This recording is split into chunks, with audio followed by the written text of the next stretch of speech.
آج مجھے کہہ لینے دو, کھل کے کہہ لینے دو. لوگ دلیلیں دیتے پھرتے ہیں, کہتے ہیں جی ایک وہ پینٹ کوٹ والا مولوی ہے, اس نے اینک بھی لگائی ہے, داڑھی بھی رکھی ہے, پینٹ کوٹ بھی پہنتا ہے, اس نے جی 1500 بندہ ایک دن مسلمان کر دیا, ایک دن 1000 مسلمان کر دیا. پر پتہ ہے وہ بدبخت کہتا کیا ہے؟ وہ کہتا ہے امیر المومنین یزید رضی اللہ تعالیٰ عنہ. میں کیا کروں اس کے 1500 مسلمان کو یا 2000 اس کے کلمہ, اور وہ جی بڑی دلیلیں دیتا ہے. وہ دلیلیں سنبھال کے رکھے, وہ دلیلیں جو جی بڑے لوگ اس کے ساتھ ہوتے ہیں. تو کربلا کے موقع پر زیادہ لوگ یزید کے ساتھ تھے, زیادہ لوگ. ہم کثرت کے قائل نہیں, ہم حق کے قائل ہیں. ہم اب چھوڑ دو بات, دلائل کی طرف آؤ. عجیب تماشا ہے. اور ایک مولوی صاحب اس کی حمایت کر رہے تھے, کہتے نہیں بندہ ٹھیک ہے, وہ بھول گیا تھا, اصل میں قصور عبید اللہ ابن زیاد کا تھا, اصل میں غلطی عمر بن سعد کی تھی, تو یزید کو زیادہ الزام نہیں دینا چاہیے. میں نے کہا بڑی تمہاری قریبی رشتہ داری ہے یزید کے ساتھ, تو اللہ سے دعا کیوں نہیں مانگتے کہ تمہارا حشر یزید کے ساتھ کرے؟ مانگنی چاہیے نا دعا. کیا خیال ہے آپ کا؟ ہم الحمدللہ جمعے والے دن مسجد میں بیٹھ کے دعا کرتے ہیں, یا اللہ ہمارا حشر امام حسین کے غلاموں میں کرنا. تو بھی کرنا, جرت کر, جرت. ہماری جرت دیکھ, ہم یہ نہیں کہتے ان کے ساتھ کر, ہم کہتے ہیں یا اللہ ہمارا حشر ان کے. ہماری جرت دیکھو, ہم ان کے غلاموں میں, قدموں میں, نوکروں میں بیٹھنے کو وہ دعا مانگ رہے, یا اللہ ہمارا ان کے غلاموں میں, غلاموں کے. تو بھی جرت کر دلیری, کر جرت, کہ یا اللہ میرا حشر یزید کے ساتھ کر دلیری. اگر اتنا ہی اچھا تھا تو بے شرمو اتنا ظلم نہ کرو, اتنی زیادتی, اتنا ظلم نہ کرو, یہ ظلم ہے. امام حسین جمعے والے دن خطبہ پڑھنے لگے, جمعے سے پہلے امام حسین نے خطبہ پڑھا, اور آپ نے ایک جملہ کہا جو ہمیشہ یاد رکھا جائے گا.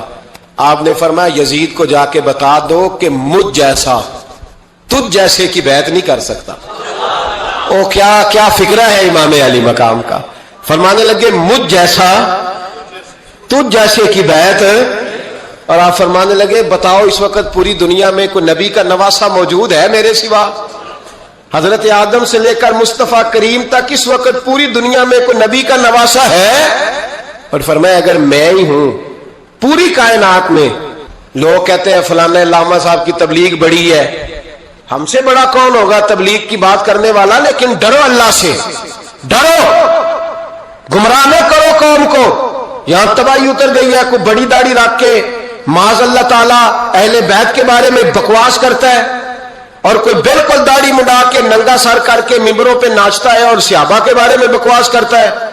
میرے مصطفیٰ کے پاس اگر ابو بکر آئے ہیں تو وہ بھی شان والے ہیں, اور اگر بی بی عائشہ صدیقہ ان کے بستر پہ رہی ہے تو وہ بھی شانوں والی ہے. مولا علی شیر خدا کے بارے میں جو بات کرے پکا بے ایمان ہے. عجیب تماشا لگ گیا ہے جی. جو رب نبی پاک کے جسم کے قریب مکھی نہیں آنے دیتا, وہ گندا بندہ حضور کے قریب آنے دیتا ہے؟ عجیب تماشا ہے. امت کو تباہ کر رہے ہو, کافر کو موقع دے رہے ہو یہ کہنے کا کہ تمہارے نبی کے پاس بیٹھنے والے ٹھیک نہیں تھے. اگر حضور کے پاس بیٹھنے والے ٹھیک نہیں تھے تو بعد والے کیسے ٹھیک ہو گئے؟ تو یہ باز آنا چاہیے ان بے شرموں کو. یہ امت میں تفرقہ ڈالتے, بے حیائی کرتے. سنو اور یاد رکھو, حضرت امام حسین نے خطبہ پڑھا نا جب جمعے والے دن, فرمایا مجھے پہچانو تو میں کون ہوں؟ تو عمر بن سعد بولا, پکے نمازی بولے. عمر بن سعد کہنے لگا حسین جلدی کر, ہمارا جمعہ لیٹ ہو رہا ہے. بلے ہو نمازیو, جلدی کر ہمارا. آئے ہائے کیا نماز ہے. یعنی نبی پاک کے نواسے کو شہید کریں گے اور شہادت کے بعد جمعہ پڑھیں گے, اور نماز میں کہیں گے اللہم صلی علی محمد وعلی آل محمد. ان کو شہید کر کے قتل کر کے جمعے کا خطبہ دیا جا رہا ہے اور نماز پڑھی جا رہی ہے اللہم صلی علی محمد وعلی. تو میرا سنی بڑا بھولا ہے, کہتا ہے جی وہ زیادہ نمازیں پڑھتے ہیں. تو زیادہ نمازیں تو عمر بن سعد بھی پڑھتا تھا. تو بھولا او خدا کے. دیکھیں نا جتنی نماز کی اخلاق کی بات شاید میں کرتا ہوں, آپ کو جماعت میں کم لوگ ملیں گے, لیکن یاد رکھنا نماز عقیدہ نہیں, روزہ عقیدہ نہیں. عقیدہ حسین ہے, عقیدہ حسن ہے, عقیدہ علی ہے, عقیدہ عثمان غنی ہے, عقیدہ عمر فاروق ہے. میں اس شخص کو کیا کروں؟ مجھے اس شخص کی کیا ضرورت ہے جو ممبر پہ بیٹھ کے کہتا ہے حسین ابن علی باغی تھے؟ وہ شخص، اس کی نماز روزہ حج زکات دیکھا جائے گا؟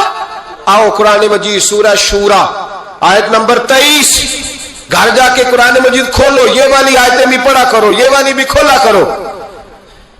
صحابہ جمع ہو کے نبی پاک کے پاس آئے، عرض کی یا رسول اللہ صلی اللہ علیہ وسلم آپ کے خرچے زیادہ ہیں، آمدن کا ذریعہ کوئی نہیں، جس طرح آج لوگ ہر پیر صاحب سے نہیں پوچھ رہے، علامہ صاحب سے، کہ آپ کام کوئی نہیں کرتے، کپڑے پھر بھی سفید پہنتے ہیں، کیا ذرائع آمدن ہے، پھر بھی آپ گاڑی میں گھومتے ہیں۔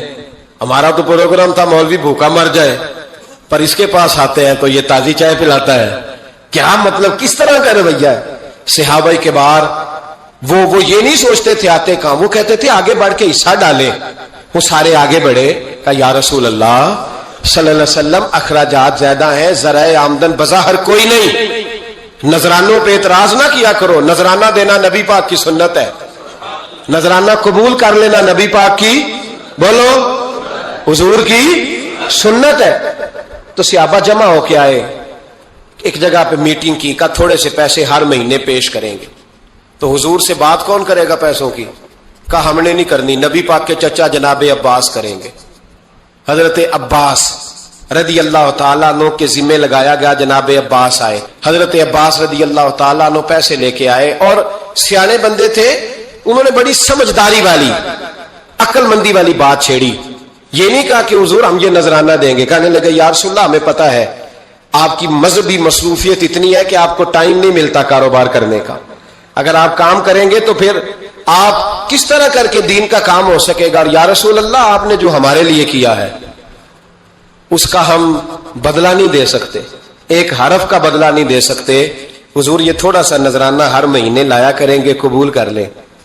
نبی پاک کے سامنے رکھا ہی تھا کہ اللہ کا قرآن بول پڑا، کا کل لا اسألکم علیہ اجرا، محبوب ان سے فرما دو کہ میں نے تمہارے لیے بڑی تکلیف سہی ہے، پر میں تم سے کوئی اجر نہیں مانگتا، تم سے کوئی اجر نہیں مانگتا، ہاں اگر تم نے کچھ کرنا ہے الا المودۃ فی القربى، تو میرے قریبیوں سے پیار کرتے رہنا، میری ختیجہ سے پیار کرنا، میری عائشہ کا ادب کرنا، میرے قریبیوں کا احترام کرنا۔ یا رسول اللہ ازواج تو گھر میں ہے ہی، قریبی کوئی اور بھی خاص ہے جس کا ادب کرنا ہے؟ تو نبی پاک نے فرمایا ہاں، علی، فاطمہ، علی اور فاطمہ کی اولاد، فرمایا ان کا ادب کرتے رہنا، اس کا مطلب یہ ہوگا کہ تم نے میرے ساتھ بڑا ہی اچھا سلوک کیا ہے۔ کہا ان کا ادب کرنا، جناب علی، سیدہ فاطمہ، اور دونوں کی ان کا ادب کرنا فرائض دین، اہل بیت کا ادب کرنا فرائض۔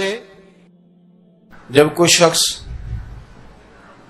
مسلمان ہو جاتا ہے، مومن ہو جاتا ہے، تو پھر وہ ایک بڑے منصب پر فائز ہوتا ہے۔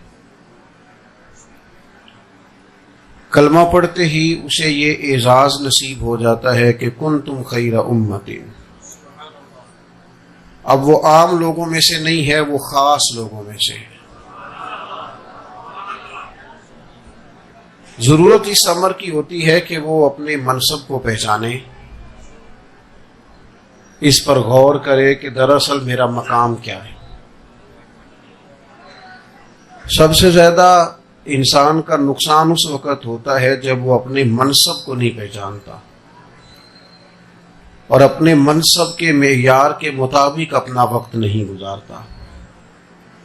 جب کوئی شخص مسلمان ہو جاتا ہے، مومن ہو جاتا ہے، اللہ کی بارگاہ سے اسے بے پناہ انعامات ملتے ہیں۔